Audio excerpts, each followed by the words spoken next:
My husband told his boss he turned down a promotion because his wife couldn't handle the kids alone, so I took a job an hour away and gave him 8 weeks to prove who couldn't handle what. At his company's holiday party last December, I overheard my husband telling his boss why he'd turned down a management position. He said, "My wife works part-time, and honestly, she barely keeps things together as it is. If I took on more hours, the whole house would fall apart." I stood there holding my drink, watching him shake his head like some kind of martyr sacrificing his career for his struggling family. His boss, a man named Aldrich, put a hand on his shoulder and said, "Family first. That's admirable." What my husband didn't mention was that I work part-time because he threw a fit 3 years ago when I got a full-time offer, screaming that the kids needed me home and that I was being selfish. 2 weeks after that party, I got a call from a firm I'd interviewed with months ago, offering me a senior analyst position starting in January. When I told my husband that night, he laughed like I'd said something ridiculous and said, "You're joking, right? Who's going to handle the kids?" I set my glass down and said, "You are?" Week 1, I came home to find our daughter doing homework in the dark because he didn't know where we kept the light bulbs. When I asked why he didn't just turn on the lamp, he said it was broken. It wasn't broken. He'd unplugged it to charge his phone and never plugged it back in. Week 2, my son's teacher emailed me asking why he'd worn the same shirt for 3 days straight. I forwarded the email to my husband without a word. He called me during lunch furious and said, "You're really going to let strangers humiliate me instead of just helping?" I said, "The washer instructions are printed on the inside of the lid," and I hung up. Week 3, I got a call from his mother. She said he'd called her sobbing, claiming I was abandoning my family for a career phase. Her voice was careful when she said, "Sweetheart, I know you've always been ambitious, but don't you think the children need their mother right now?" I said, "They also need their father. He's standing right there." She went quiet and said, "Well, I raised him to be a provider,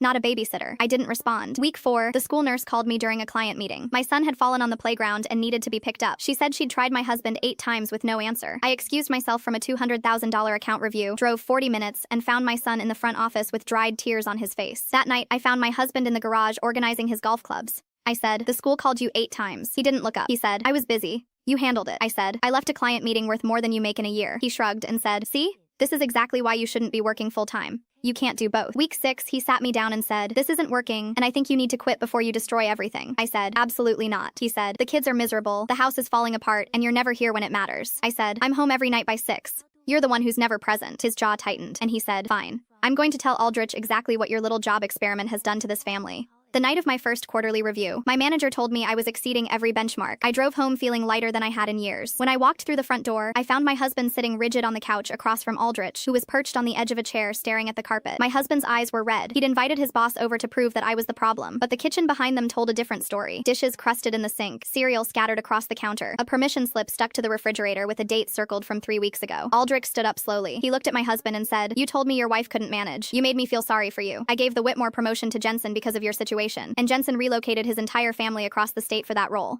You couldn't survive 8 weeks of what she's done for years." He picked up his coat, walked to the door, and turned to me. "We're expanding our analytics division next quarter. Call my office."